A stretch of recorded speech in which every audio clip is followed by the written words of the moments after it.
के पढिरहेको सोच्नु भएको होला हैन। म चाहिँ एउटा लभ स्टोरी पढिरहेको छु। यो लभ स्टोरी हो देवयानी।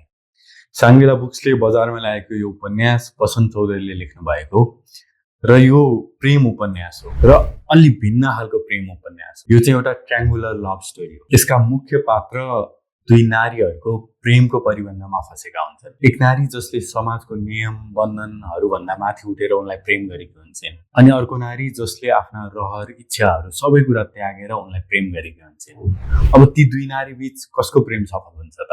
उपन्यास पढेपछि मात्रै थाहा हुन्छ त्यो कुरा चाहिँ। यो उपन्यासको विशेषता भनेको यसको भाषा शैली हो। निकै सरल छ यसको भाषा शैली। र अर्को विशेषता भनेको यसको कथावस्तु हो। त्यो कथावस्तु र सरल भाषा शैलीले चाहिँ मजाले बाँधेर राख्छ।